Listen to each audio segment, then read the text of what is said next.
बिस्मिल्लाहिर्रहमानिर्रहीम। आज के प्रोग्राम के साथ मैं हूं नसुल्ला मलिक। नाज़रीन, आज 16 दिसंबर है, जो पाकिस्तानियों के लिए एक अहम तरीन दिन है, एक तारीखी सबक भी है और अपने आने वाले दिनों के लिए एक अपनी हिकमत अमली तय करने के लिए हमें माजी की कुछ यादें भी इस दिन ताज़ा हो जाती हैं, क्योंकि इसी रोज़ हमने पाकिस्तान का आधा हिस्सा खो दिया था। वो मशरक़ी पाकिस्तान जो पाकिस्तान बनाने में आगे आगे थे, जिसने पाकिस्तान बनाने के लिए बेपनाह कुर्बानियाँ दी, उन बंगालियों ने, और वो आज हमसे अलग हुए और एक बांग्लादेश नाम का मुल्क बन गया। इसके साथ साथ फिर हमने देखा कि 16 दिसंबर को इस पेशावर के अंदर एक ऐसा वाक़या हुआ जिसने पाकिस्तान के अंदर पूरी कौम को हिला कर रख दिया। APS का वाक़या, हमें आज भी ये ज़ख्म हमारे ताज़ा हैं। हमारे मासूम बच्चों पर जिस तरीके से दहशत गर्दी की गई और जिसके ताने बाने हमारे दुश्मनों से जाकर मिलते हैं, उसने हमें एक बार फिर सोचने पर मजबूर किया कि हमें अपने पाकिस्तान को सियासी लिहाज से, दिफाई लिहाज से मजबूत बनाना है, मैशत के लिहाज से भी मजबूत करना है, ताकि दुश्मन पाकिस्तान के ख़िलाफ़ दोबारा कोई ऐसा वार ना कर सके। दहशत गर्दी के ख़िलाफ़ जंग में हमने बेपनाह कुर्बानियाँ दी, लेकिन आज भी ख़तरात मंडला रहे हैं। जो कुछ हमने 16 दिसंबर में योम सकूत ढाका से जो सबक सीखा था, उसके बावजूद आज भी हमारी मैशत डामाडोल है। हमारे सियासी इख्तलाफात इतने बढ़ चुके हैं कि हम मिल बैठ कर बातचीत करने को तैयार भी नहीं हैं। मुआशी मसाइल अपने वो भी उस सतह पे पहुँच चुके कि जहाँ सियासतदान हो, इदारे हों, कोई बैठ कर इन मुआशी मसाइल की तरफ तवज्जो देने को तैयार नज़र नहीं आता, क्योंकि हम समझते हैं कि इशराफिया के शायद ये बुनियादी मसाइल ही नहीं हैं। हमारी इशराफिया जो हुकूमत में होती है, उसे इस बात का अंदाज़ा ही नहीं होता कि किसी मुल्क की अगर मैशत तबाह हो जाए, अगर वो माली तौर पर कमज़ोर हो जाए, तो ऐसे मुल्कों की सिक्योरिटी भी जो है उसको भी ख़तरात लाक हो जाते हैं। फिर साथ ही साथ अफ़गानिस्तान के अंदर एक बड़ी तब्दीली आई। वहाँ से अमेरिका तो रुखसत हो चुका, एक नई हुकूमत, तालिबान की हुकूमत दोबारा से कायम हो चुकी है। हमारी तवक्कुआत थी कि वहाँ से कोई भी पाकिस्तान के ख़िलाफ़ अब साजिश नहीं होगी, पाकिस्तान के ख़िलाफ़ वहाँ की सरज़मीन इस्तेमाल नहीं की जाएगी, लेकिन कहीं ना कहीं ख़तरात अब भी मंडला रहे हैं। और ये भी कहा जाता है क्योंकि अब आमदोरफ्त आसान हो गई है, इसलिए वहाँ से भी कुछ ऐसी कार्रवाइयाँ हो सकती हैं जिसके पीछे हमारे दुश्मनों का हाथ है। फिर आज भी हिंदुस्तान उसी रवश पर कायम है। ना उसने पाकिस्तान को माजी में कभी तस्लीम किया, ना आज तस्लीम करने को तैयार है, लेकिन हमें जायज़ा अपना लेना है। हम किस हद तक मजबूत हुए हैं, हम किस हद तक अपने अंदर इत्तेहाद पैदा कर पाए हैं, हम किस हद तक अपनी मैशत को बेहतर करने की सलाहियत रखते हैं, या कम अज़ कम हम इसका इदराक रखते हैं कि हमें अपनी मैशत को बेहतर करना है। सियासी जमातें इस कदर लड़ रही हैं कि आज भी किसी को ये अंदाज़ा नहीं है कि आने वाले चंद दिनों में मुल्क की सियासत का क्या हाल होगा। इमरान खान साहब एक बड़ी पार्टी के सरबराह हैं, वो असम्बलियों में नहीं जाना चाहते, असम्बलियाँ तोड़ना चाहते हैं। हुकूमत इंतखाबात अपनी मुकर्रर तारीख पर ही करवाना चाहती है। इमरान खान साहब का मुतालबा है कि इलेक्शन पहले करवा दिए जाएँ। अब इमरान खान साहब की सोच है कि मैशत इससे बेहतर होगी। हुकूमत समझती है कि अगर इंतखाबात फौरी होते हैं तो उसके नतीजे में मज़ीद मुश्किलात बढ़ेंगी। गोया आज भी हालात 16 दिसंबर 1971 जैसे हैं। इसलिए आज हमें जायज़ा लेना है माजी का और मुस्तकबिल का, हमें सोचना है। आज के प्रोग्राम में इसी का जायज़ा लेंगे। मेरे साथ तशरीफ़ रखते हैं दिफाई तज़कियाकार जनाब ब्रिगेडियर महमूद शाह साहब। ब्रिगेडियर साहब, आपका बहुत शुक्रिया। अफ़गानिस्तान के अमूर हों, KPK की सूरत हाल हो, या मुल्क की सियासी और दिफाई सूरत हाल हो, ब्रिगेडियर साहब का इस पर एक बड़ा वाज़े और दबंग किस्म का तज़िया होता है। मेरे साथ लाहौर स्टूडियो में माजिद निज़ामी साहब मौजूद हैं, सीनियर तज़कियाकार हैं। माजिद साहब, आपका बहुत शुक्रिया प्रोग्राम में वक्त देने का।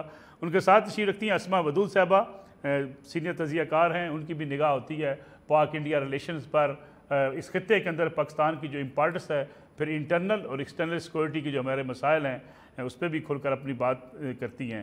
ब्रिगेडियर महमूद शाह साहब, प्रोग्राम का आगाज़ आपसे अगर मैं करूँ, हमने क्या सीखा है? 51 बरस बीत गए 16 दिसंबर को 1971 को। उस वक्त जो हमारी सियासी सूरत हाल थी, आज भी हमें वैसी दिखाई देती है, और आज भी जिन मुश्किलात का हम शिकार हैं, दुश्मन हमारे ख़िलाफ़ प्लानिंग कर रहा है, मनसूबाबंदी कर रहा है। कुछ रोज़ पहले आपने वफाकी वज़ीर दाखिला राना सनाउल्लाह और एडिशनल IG CTD की प्रेस कॉन्फ्रेंस भी सुनी होगी, जिसमें ये वाज़े तौर पे बताया गया कि किस तरीके से लाहौर में होने वाले धमाके के पीछे हमारे हमसाया, हमारे मुखालफ, हमारे दुश्मन मुल्क का हाथ है। हमें क्या करना है? माजी से हमने सबक सीखा है या नहीं सीखा? बिस्मिल्लाहिर्रहमानिर्रहीम। बड़ी मेहरबानी मलिक साहब। दरअसल 1971 में जब ईस्ट पाकिस्तान हमसे अलहदा हो गया तो हमें याद रखना चाहिए कि ईस्ट पाकिस्तान जो है वो पाकिस्तान बनाने में हमसे काफ़ी आगे था, और वहीं पर ही मुस्लिम लीग बनी थी। नवाब सर जो उधर थे ढाका में, सर सलीमुल्लाह, उनके घर, और वहाँ से ये जदोजहद पाकिस्तान की शुरू हुई थी और पाकिस्तान में। लेकिन सब्सिक्वेंटली हमारी सियासी जो भी चीज़ें हैं वो इस तरह चली कि वो हमसे ज़्यादा थे नंबर में, लेकिन हम उनकी इस नंबर सुपीरियरिटी को मानने को तैयार नहीं थे, और मुख्तलिफ बानों हीले हवालों से हम इसको डिनाई करते रहे। तो मेरे ख्याल में इंडिया जो है वो 47 से ही ये कोशिश कर रहा था। जो ईस्ट पाकिस्तान तो बहुत गरीब था, वहाँ पर जूट या पटसन जिसको कहते हैं, वहाँ की फसल होती थी, लेकिन उसके कारखाने कलकत्ता में थे। इसी तरीके वहाँ पर जो स्कूल में कागज़ वगैरह जो भी इस्तेमाल होता है, कोई वहाँ कारखाना नहीं था। तो हमने करनाफुली में मिल लगाया, जूट मिल वहाँ लगवाए, कोई और भी किए, लेकिन ये काफ़ी नहीं थे। इंडिया जो है पहले दिन से जो वहाँ पर टीचर्स थे वो स्कूलों में जो पढ़ाते थे, फाइनली ये हुआ कि उनके दिमागों में ये बैठा दिया था कि आपको वेस्ट पाकिस्तान वाले खा गए हैं और आप उनसे अलहदा हो जाएं, तो वो हो गए। अभी भी इंडिया जितनी कोशिश कर रहा है पाकिस्तान के ख़िलाफ़ प्रोपेगेंडे की, वो बहुत हाई लेवल पे है। ये आपने सुना होगा जो यूरोप में डिसेंफो लैब ने बताया कि 15 साल से वो बिजी थे पाकिस्तान के ख़िलाफ़ प्रोपेगेंडा करने की। मतलब है मैं उस पे हैरान हुआ कि उनके दिमाग में पाकिस्तान इतने हाई प्रायोरिटी पे है कि कितने billions of rupees every year they are spending कि वो पाकिस्तान को बदनाम कर सके, पाकिस्तान के ख़िलाफ़ प्रोपेगेंडा कर सके। और यही प्रोपेगेंडा अभी भी वो कर रहे हैं। हमारे मुल्क में वो दहशतगर्दी कर रहे हैं, लेकिन बात यह है कि वो कहते हैं कि दहशतगर्दी पाकिस्तान कर रहा है।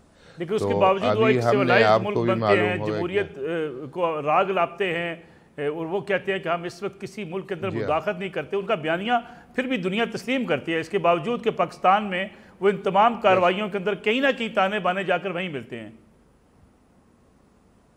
जी बिल्कुल, और उसकी बुनियादी वजह यह है कि इंडिया बहुत बड़ा मुल्क है, उनकी बहुत बड़ी मंडी है, और वो मंडी वो इस्तेमाल कर रहे हैं दुनिया के तरक्की याफ्ता ममालिक को ब्लैकमेल करने के लिए। अगर कोई मतलब है ये ट्विटर जैसा वो था कि ये हमारे फेवर में नहीं बोलेगा, इसके ऊपर कश्मीर का मसला आएगा तो हम ट्विटर को यहाँ से बंद कर देंगे, और फाइनली खैर बंद ही हो गया वहाँ से। लेकिन इस तरीके से वो अपनी जो बड़ी मंडी है उसको इस्तेमाल कर रहे हैं, और उनके टारगेट जो है वो पाकिस्तान है। उनका टारगेट होना चाहिए चाइना, वो बड़ा मुल्क है, आप भी बड़े मुल्क है, आप आपस में। पाकिस्तान तो एक छोटा सा मुल्क है, लेकिन उनके दिमाग में हम ऐसे सवार हैं कि वो दुनिया में कुछ और नहीं करते, बस पाकिस्तान की बुराइयाँ ही करते रहते हैं। और इस सिलसिले में जो ईस्ट पाकिस्तान में हुआ वो इंडिया का था किया हुआ सारा कुछ, और फाइनली जो है जब चीज़ें उस चीज़ पे पहुंच गई तो फाइनली ईस्ट पाकिस्तान हमारे से अलहदा हो गया और हम यहाँ रह गए। अभी यहाँ पर भी जो हमारे सियासी लीडर हैं उनके आप देखें कि उनकी बातचीत, उनकी सोच क्या है, मुल्क के सलामती के बारे में नहीं सोच रहे हैं, सिक्योरिटी के बारे में नहीं सोच रहे हैं, वो अपनी सियासत के बारे में सोच रहे हैं, और छोटी छोटी बातों को वो बतंगड़ बना के खुद ही पाकिस्तान के ख़िलाफ़ जो है प्रोपेगेंडा करते रहते हैं। तो ये एक दुश्मन नहीं है कि वो इंडिया है, हमारे अंदरूनी दुश्मन भी काफ़ी है, यक नशुद बेशुमार शुद। मैं आता हूँ वापस आप तरफ रेड्डी साहब, माजिद निज़ामी साहब, हमने कुछ सबक सीखा माजी से? कौमें एक हादसे के बाद सबक सीखती हैं, हम हादसे पे हादसा होता रहा, हमने कभी सबक नहीं सीखा। दूसरा ये बताइएगा कि जो सियासी बेचैनी आज इस वक्त है पूरे मुल्क के अंदर, उसका इदराक सियासतदानों को क्यों नहीं होता कि वो ये से नहीं समझते कि सियासी बेचैनी की वजह से आम आदमी पिसता है? जी बहुत शुक्रिया। इसमें हमें ये देखने की ज़रूरत है कि पिछले 51 साल में हमने ख़ुद एहतसाबी की तरफ कदम नहीं उठाया, और बड़े अफसोस से ये कहना पड़ता है कि 1971 के हवाले से जो हमूदुर रहमान कमीशन रिपोर्ट थी वो भी रियासत पाकिस्तान की तरफ से कहीं ना कहीं जारी नहीं हो सकी, बल्कि उसके कुछ हिस्से कहीं ना कहीं से लीक होते रहे। तो हम अभी तक इस चीज़ पर नहीं आ पाए कि हमें अपने हवाले से सच बोलना चाहिए, और पिछले 50 सालों में जितने अहम वाक़यात हैं उनके हवाले से जितनी भी कमीशन की रिपोर्ट्स हैं, इंक्वायरीज़ हैं, वो हुकूमत पाकिस्तान या रियासत की जानिब से सामने नहीं लाई जाती। यानी अपने साथ भी हम झूठ बोलते रहे। बिल्कुल, हम अपने साथ ही नाइंसाफ़ी कर रहे हैं, और हम ये समझते हैं कि शायद कौमी मुफाद की आड़ में अगर हम सच को दबा देंगे तो शायद मसले हल हो जाएंगे। इस तरह से मसले हल नहीं होते, बल्कि बढ़ते हैं। 1971 की बात करें तो उसमें हमें ये चीज़ वाज़े नज़र आती है कि बहरहाल बैरूनी साजिशों के साथ साथ अंदरूनी गलतियाँ भी थीं, लेकिन क्या उन अंदरूनी गलतियों के हवाले से कोई एहतसाब किया गया? क्या कोई ऐसा कमीशन बनाया गया कि जिसमें लोग आके सच बोल सकें और इस चीज़ से आगे बढ़ सकें? हमें यही मसाइल आज कौम परस्तों के हवाले से पाकिस्तान के 3 सूबों में दरपेश हैं। अगरचे उनका स्केल उतना बड़ा नहीं है, लेकिन बहरहाल मुख्तलिफ़ कौमियतों में बेचैनी पाई जाती है, और उसका हल यही है कि सियासतदान और रियासत बहरहाल इस चीज़ को तय करें कि हमने अपनी अंदरूनी गलतियों से सबक सीखना है, ताकि बैरूनी दुश्मन उसका फ़ायदा ना उठा सके। माजी साहब, आपको लगता नहीं है कि जो हमारे जिन सूबों की बात कर रहे हैं वहाँ जितनी मुदाखलत है, गैर मुल्की मुदाखलत, जिसके सबूत भी हैं, हमसे लोग जो पाकिस्तान के ख़िलाफ़ कार्रवाइयाँ करते हैं, यूरोप जाके बैठ जाते हैं, वहाँ से उनको प्रोटोकॉल मिलता है, उनकी आवाज़ सुनाई जाती है, पूरा एक पाकिस्तान के ख़िलाफ़ एक मुहाज़राई मौजूद है। जी बिल्कुल है। उसकी वजह यह है कि ये वो तमाम लोग हैं कि जिनको रियासत ने अपने रडार में नहीं लिया। रियासत को ये चाहिए था गुज़िश्ता 6 सालों में, ख़ुसूसन जनरल बाजवा के दौर के अंदर एक मुस्बत कदम ये उठाया गया कि हर तरह के अस्करियत पसंदों से बात की गई, खा वो पंजाबी तालिबान थे, खा वो सिंधी कौम परस्त थे, खा वो बलोची अस्करियत पसंद थे, खा वो तालिबान थे। ये कोशिश की गई कि जितने लोग डिसंगेज हो सकते हैं, जितने लोग असले और अस्करियत की जद्दोजहद से बाहर आ सकते हैं, दहशतगर्दी ख़त्म कर सकते हैं, उनको रियासती धारे में लाया जाए। तो अगर रियासत इस तरह की कोशिश करती है तो बहरहाल उसके कई फ़ायदे देखने में आते हैं। हाँ, इसके ऊपर एक बहस होनी चाहिए और कौमी इत्तेफाक राय से इस मामले को आगे लेकर जाना चाहिए। अगर हम ऐसा नहीं करेंगे तो जो निशानदेही आपने कही वैसा ही होगा जो कि हो रहा है, कि हमारे नाराज़ लोगों को, हमसे खफा लोगों को दुश्मन इस्तेमाल करेगा, जो कि इस वक्त कर रहा है, और इसका नुकसान बहरहाल रियासत को ही है। अस्मा, जो बात माजिद निज़ामी साहब कर रहे हैं कि दुश्मन फ़ायदा उठाता है, हम उन्हें मौका फराहम करते हैं। अगर हमने 1971 से आज तक कुछ सबक सीखा होता तो हम शायद दुश्मन की इन साजिशों का मुकाबला कर पाते। फिर APS का सानिया हुआ, उसके बाद भी हमने जो नेशनल एक्शन प्लान तरतीब दिया, उसमें कहीं ना कहीं कुछ रुकावटें रहीं, कुछ मजहबी जमात कभी कोई आड़े आ गई, कभी कुछ सियासी जमात रुकावट बन गई, हम यकसू ना हो सके, जिसका फ़ायदा बहरहाल आज भी दुश्मन उठा लेता है। देखिए जी, ये तो अनअवॉइडेबल है। हमें बाकी चीज़ों में डिफरेंस ओपिनियन अपनी जगह, लेकिन पाकिस्तान की सलामती और बका के लिए ज़रूरी है कि हम इन पॉइंट्स पे एक जगह पे आके खड़े हो जाएं, एक कंसेंसस डेवलप करें। देखिए, हमारी जो जियो पोलिटिकल पोजीशन है ना, वो अल्लाह की तरफ से एक बहुत बड़ी नेमत है, लेकिन वो हमारे लिए एक कॉन्टिन्यूस चैलेंज है, जहाँ पे उसने हमारे लिए बेहतरीन होराइजन्स खोले हैं अपॉर्चुनिटी के, जो इंशाल्लाह विद टाइम विल एक्चुअलाइज। मगर उसके जो साथ बैगेज में चैलेंजेस आए हैं ना, उसके लिए हमें बहुत विजिलेंट होना पड़ेगा, बहुत एफिशिएंट होना पड़ेगा। इन मामलों को हमें बहुत क्रिटिकली और कॉन्टिन्यूसली देखना पड़ेगा। जब तक हम ये नहीं करेंगे, हम इसी तरह मैनिपुलेट होते रहेंगे। देखिए, भारत में, इंडिया में एक बेंट ऑफ माइंड है। उनकी विधानसभा का इलेक्शन में अगर कोई स्ट्रॉन्ग स्टेट उनके हाथ से निकल जाए तो वो पाकिस्तान के अगेंस्ट वॉर एज कर देते हैं अपना लोकसभा का इलेक्शन जीतने के लिए। वहां पे पाकिस्तान कार्ड सेल होता है, पीपल बाय इट। आप ये एक इस तरीके से इसको आप बहुत बड़ी पॉलिटिकल ग्लोबल पॉलिटिक्स में ना भी देखें तो जो भारत की इंटरनल पॉलिटिक्स है उसमें पाकिस्तान एक पोटेंट कार्ड है, जो कि वो जब चाहे इस्तेमाल करते हैं, क्योंकि हम अपने आप को ऐसी नेग्लिजिबल पोजीशन में ले आते हैं जहां पे वो हमें मैनिपुलेट कर सकते हैं। तो ये एक बड़ी ट्रिकी सिचुएशन है। हमने अभी हम किसी भी कौम की, किसी भी कंट्री की जिंदगी में 51 साल कोई इतना बड़ा नंबर नहीं है। अल्लाह ता क़यामत पाकिस्तान को कायम रखेगा, लेकिन we need to get on these things. इन चीजों को लेना पड़ेगा।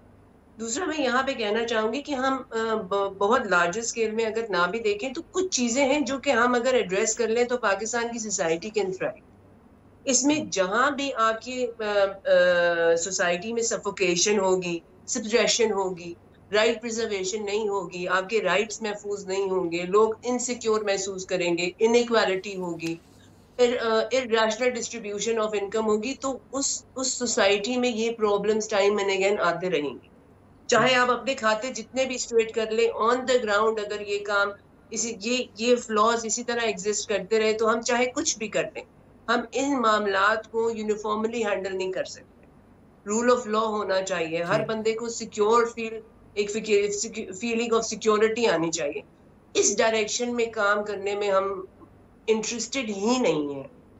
हमारे अपने वो लीडरशिप की अपने सेल्फ इंटरेस्ट हैं जो कि उन्हें डोमिनेट कर लेते हैं, लार्जर स्केल पे हम फोकस नहीं करते, और ये चीज हमारे लिए, हमारी ट्रू एग्जिस्टेंस के लिए जरूरी है। ठीक है अस्मा, एक छोटी सी ब्रेक प्रोग्राम में शामिल करते हैं, वापस आते हैं ब्रेक के बाद।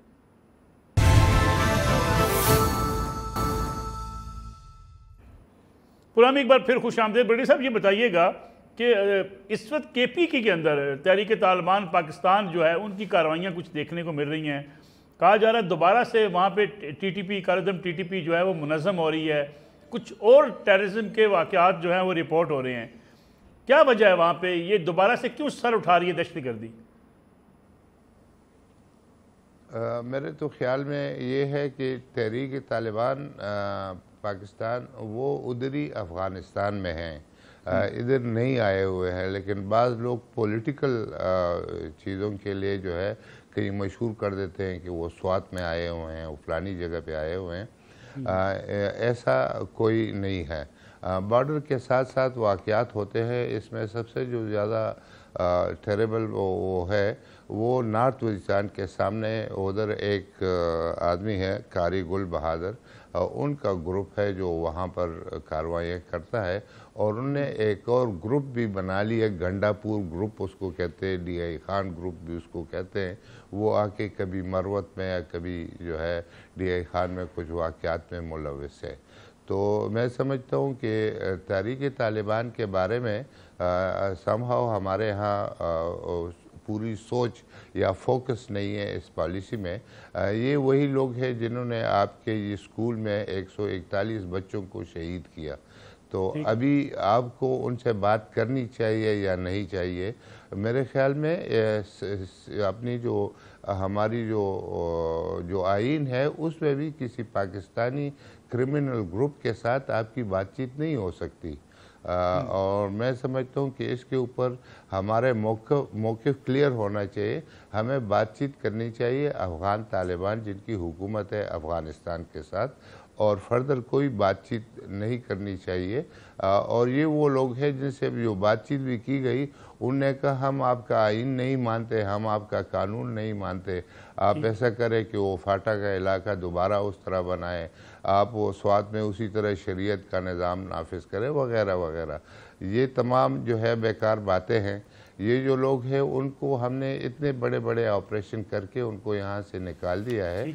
अभी ये अफ़गानिस्तान की हुकूमत पर है कि उनके साथ बातचीत किया जाए कि क्या आप ये लोग हमारे हवाले कर सकते हैं, और अगर कर सकते हैं तो उसके जो भी प्रोसीजर्स है कि पहले जो इसके ग्रुप लीडर है वो हवाला करें, फिर 2 नंबर हवाला करें, फिर इस तरीके से हम इस पूरे को रिजॉल्व कर सकते हैं।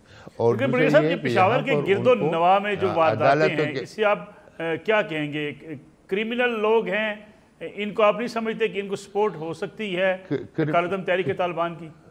ये जी कुछ ना कुछ हो सकती है, लेकिन ज़्यादा ये क्रिमिनल लोग हैं जो इधर उधर करते हैं और फिर अपने आप को मशहूर करने के लिए कहते हैं तालिबान से हमारा ताल्लुक़ है।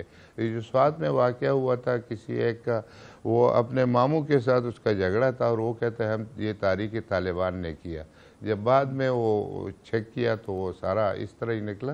तो मैं समझता हूँ कि तहरीक तालिबान के लोग वहीं पर है, वो इसलिए नहीं आ सकते कि मैं आपको बता दूं कि ये इधर जो है उन लोगों ने जिनके बच्चे शहीद हुए हैं उनको पता है, जिनके और कोई प्यारे शहीद हुए हैं उनको पता है, वो उनसे बदला लेना चाहते होंगे और इसलिए ये हुकूमत का कंधा इस्तेमाल करना चाहते हैं कि आप हमारे साथ बातचीत करें और हमें उधर और इधर आके दोबारा ये तहरीक तालिबान बनाएंगे।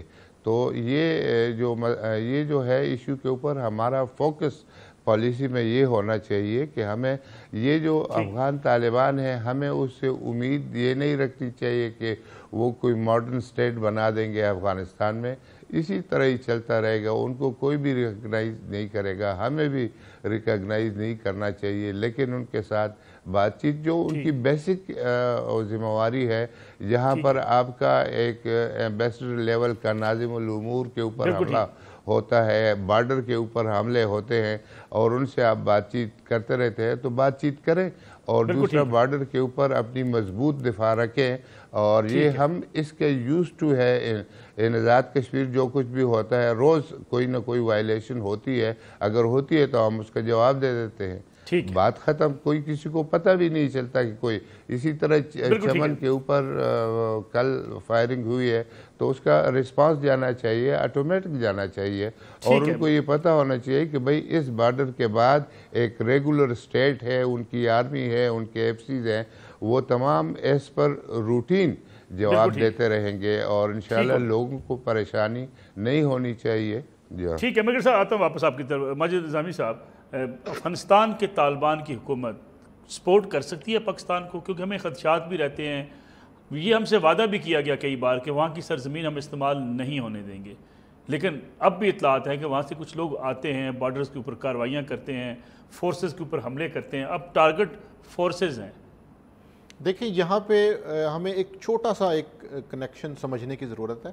अफ़गान तालिबान और कलअदम तहरीक तालिबान पाकिस्तान का पिछले 20 साल से ताल्लुक़ है, जो कि ताउन का है, कॉपरेशन का है। अफ़गान तालिबान जब अमेरिका के ख़िलाफ़ लड़ रहे थे अफ़गानिस्तान में, तो उन्हें पाकिस्तान के कबायली इलाकों से कहीं ना कहीं टीटीपी की सपोर्ट मिलती थी और वो इसको एज ए बेस कैंप इस्तेमाल करते थे। अब उस 20 साल ताल्लुक़ के बाद अगर हम ये तवक्को रखें कि अफ़गान तालिबान उनके ख़िलाफ़ बंदूक उठा लेंगे या उन्हें वहाँ से बेदखल कर देंगे, तो मेरा ख्याल है कि ये थोड़ी सी अक्ल दानिश से हट के बात होगी, खुशफहमी हो सकती है। और इसलिए अफ़गान तालिबान ने भी उन्हें ये कहा है, और जो भी रियासती नुमाइंदों से उनकी पाकिस्तान की बात होती है वो ये कहते हैं कि हम उन्हें कह सकते हैं, हम उनको हुक्म नहीं दे सकते। तो वो भी ये चाहते हैं कि कहीं ना कहीं वो जो 20 साल ताल्लुक़ है वो फ्रूटफुल हो के मुज़ाकरात के ज़रिए किसी मुस्बत तरीके की तरफ पहुँच जाए। लेकिन जो ब्रिगेडियर साहब बात कर रहे हैं कि जो बच्चों को मारें, आइन भी कहता है कि उनके साथ मुज़ाकरात नहीं हो सकते, ये बात बिल्कुल ठीक है। इसीलिए मेरा ये मौक़िफ़ है कि तालिबान से मुज़ाकरात के हवाले से एक नेशनल पॉलिसी होनी चाहिए। पिछले 6-8 महीनों में हमने जितनी भी ख़बरें सुनी वो सब ज़राए से आईं। हमें ये नहीं पता था कि अस्करियत पसंदों से रियासत के बाकायदा मुज़ाकरात हैं नहीं है, फ़ौज का इसके ऊपर क्या स्टांस है, हुकूमत का क्या, ये सब ज़राए से चलता रहा। तो जब एम्बिग्विटी होती है, जब कन्फ्यूजन होती है, तो उसमें मामलात ज़्यादा ख़राब हो सकते हैं। तो अगर पार्लियामेंट की तरफ से, रियासत की तरफ से, इस्टेब्लिशमेंट की तरफ से कोई वाज़ेह पॉलिसी आए कि इन नुकात के ऊपर हम बात कर सकते हैं, तो उससे फिर बातचीत हो सकती है। लेकिन अफ़गान तालिबान से आप समझते हैं कि इतनी हमें उम्मीद नहीं रखनी चाहिए? हाँ, मेरा ख्याल है उसकी वजह कि वो एक मिलिटेंट ग्रुप हैं, वो कोई सिविक हुकूमत चलाने वाले नहीं है। ठीक है, तो मिलिटेंट ग्रुप से आप क्या तवक्को रख सकते हैं कि वो एक मिलिटेंट ग्रुप के हवाले से क्या मौक़िफ़ रखेगा? अस्मा, ये जो जॉर्ज टाउन वाला बम धमाका था, इसके बारे में राना सनाउल्लाह वज़ीर दाखिला और फिर एडिशनल IG, उनकी प्रेस कॉन्फ्रेंस अचानक क्यों ज़रूरत महसूस की गई? आप क्या समझती हैं? क्या पाकिस्तान के पास कोई ऐसी इंफॉर्मेशन मज़ीद आ रही हैं कि कुछ इस किस्म की मज़ीद कार्रवाइयाँ हो सकती हैं जिसके लिए इतनी बड़ी प्रेस कॉन्फ्रेंस करने की ज़रूरत पेश आई? देखिए जी, बेसिकली पाकिस्तान, मैंने आपको कहा ना कि पाकिस्तान की सिक्योरिटी, इस रीजन का अमन बहुत ज़्यादा ज़रूरी है, इस रीजन की वेलबींग के लिए, इस रीजन की फ्यूचर सक्सेस के लिए। और वो हमारा रीजन पूरा, मैं कह रही हूँ, और पाकिस्तान उसमें क्रिटिकल रोल प्ले कर सकता है। हमारी इतनी एक जियोपॉलिटिकल पोजीशन इतनी टेक्निकल है कि इसमें हमारे पास अपॉर्चुनिटीज भी हैं और हमारे पास चैलेंजेस का भी अंबार। जैसे आपने कहा ना कि क्या ऐसी और इवेंट्स भी हो सकते हैं, बिल्कुल हो सकते हैं, और हमें उसके लिए विजिलेंटली एक्टिव रहना चाहिए। हमने अपने आप को बहुत सी ऐसी चीजों में डिस्ट्रैक्ट कर लिया है जो कि हमारा बहुत प्रेशियस टाइम और एफर्ट कंज्यूम कर रही है। हमारे पास इस वक्त पॉलिटिकल पोलराइजेशन अपने उरूज पे है। आपकी पॉलिटिकल जो लीडरशिप है वो एक जगह पे बैठ के बात करने के लिए तैयार नहीं। आपकी उनके दरमियान में एक टग ऑफ वॉर चल रही है एस्टेब्लिशमेंट को अपने तरफ पुल करने के लिए, अपनी तरफ अट्रैक्ट करने के लिए। जो पूरा का पूरा सिस्टम है वो हाईजैक हो चुका है आपके पॉलिटिकल इश्यूज और पॉलिटिकल डिफरेंसेस के हवाले से। तो हमारे पास इस वक्त सिचुएशन बहुत अलार्मिंग है और उसको एड्रेस करने के लिए एक डेडिकेटेड एफर्ट चाहिए। ये चैलेंज ऐसा नहीं है कि हम इसमें से निकल आए हैं तो हम इसे भूल जाएं कि आइंदा कभी पाकिस्तान में ऐसा दोबारा होगा नहीं। जो नाइटमेयर हमने इससे पहले लिव किया है टेररिज्म की waves after waves after waves की सूरत, तो हम अपने खुद को हम बहुत डिस्ट्रैक्ट कर रहे हैं और बहुत इंपॉर्टेंट चीजें हम निगलेक्ट कर रहे हैं। उसकी तरफ फोकस होना बहुत जरूरी है। ये हमारी जियोपॉलिटिकल पोजीशन जो हमारी अल्लाह ने हमें बख्शी उसकी एक रिक्वायरमेंट है। इससे हम खुद को आंखें दूसरी तरफ नहीं कर सकते और जब भी करेंगे उसका नुकसान होगा। ठीक है, और हम एक कमर्शियल ब्रेक का वक्त हुआ है, ब्रेक से वापस आते हैं।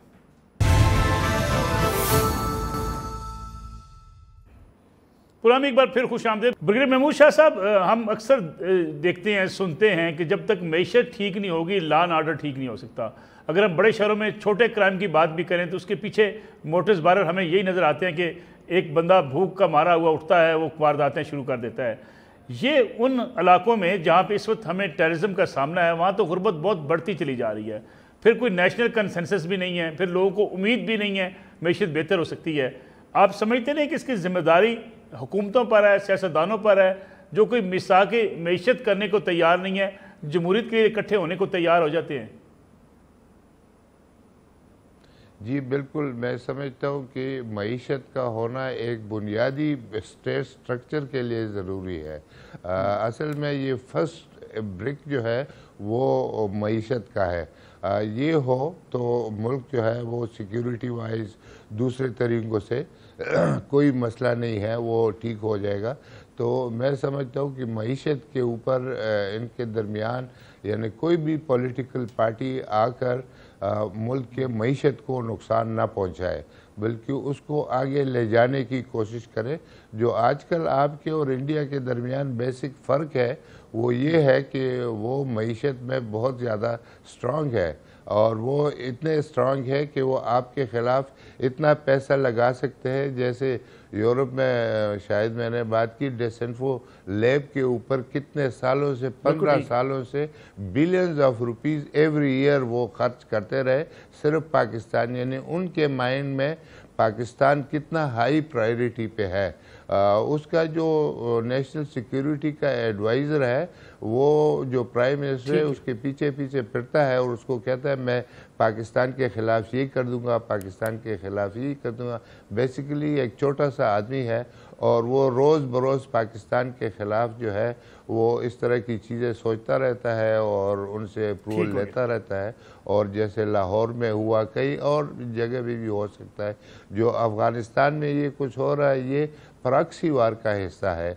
इनको ये जो तहरीक तालिबान पाकिस्तान है इनको पैसे इंडिया देता है और वो कहता है कि पाकिस्तान को इधर से जो है बांध के रखो और उस तरफ से हम तो वो तो पूरे दिन मेरे ख्याल में और कोई सोच उनकी है नहीं। वो कहते हैं कि पाकिस्तान और हमें पाकिस्तान को इकट्ठा रखने के लिए उनके जो मुख्तलिफ जिसमें मईशत एक बुनियादी चीज़ है उसके ऊपर हमें काम करना चाहिए और हमें मजबूत, हम छोटा मुल्क है, वेल एडमिनिस्टर हो सकता है अच्छी तरीके से, लेकिन अगर हमारे करना पड़ेगा। माजिद निज़ामी साहब, जनाब बाजवा अक्सर ये बात कहते थे कि अगर मजबूत मैशत ना हुई तो आपकी सिक्योरिटी भी रिस्क पर आ सकती है, आप मजबूत पाकिस्तान नहीं बना सकते। ये हम कहते हैं हर दौर में, हम इसको टॉप प्रायोरिटी पे रखते हैं, लेकिन जाते हर साल पीछे। देखिए ये इंतहाई अफसोसनाक इसलिए भी है कि हमें अगर कंट्रोल लाइन पे या मगरबी बॉर्डर के ऊपर या मशरकी बॉर्डर के ऊपर किसी भी गैर मामूली सूरत हाल का सामना होता है तो गोली चलाते वक्त फ़ौजी ये नहीं सोचेगा कि मेरे पास कितनी गोलियां हैं या गुंजाइश कितनी है, उसने मुकाबला करना है। तो वो मुकाबला क्यों करेगा, कैसे करेगा? अगर उसके पास मजबूत मईशत होगी। वरना हमारे जो बॉर्डर्स की सिचुएशन है वो भी कॉम्प्रोमाइज़ हो जाएगी। तो ये बात इस लिहाज से दुरुस्त है, लेकिन अफसोस ये है कि इस वक्त रियासत और सियासतदान बहरहाल उनके लिए ये मसला तरजीह अव्वल नहीं है जो कि होना चाहिए। क्यों नहीं है? क्या इदराक नहीं है, सोच नहीं है, कैपेसिटी नहीं है, क्या है? मेरा ये ख्याल है कि दूरियां इतनी बढ़ चुकी हैं, नफ़रतें इतनी सियासी तौर पे ज़्यादा हो चुकी हैं कि सियासतदान एक दूसरे को स्पेस देने के लिए तैयार नहीं हैं। वो ये कहते हैं कि अगर एक तमगा मुझे नहीं लग रहा तो वो दूसरे को भी नहीं लगना चाहिए। कोई चीज़ अगर मेरे क्रेडिट में नहीं आ रही तो वो दूसरे के क्रेडिट में भी नहीं आनी चाहिए। उसका बहरहाल नुकसान अवाम को और रियासत को होता है। और मेरा ये ख्याल है कि अब सियासतदानों को बाकी मसाइल की तरह इस मसले के ऊपर भी कम अज़ कम एक बुनियादी स्टैंड ले लेना चाहिए कि मईशत के हवाले से हमारी कुछ ऐसी पॉलिसियाँ होनी चाहिए जो कि देर पा हों और हुकूमतों के आने से उनको कोई फ़र्क ना पड़े।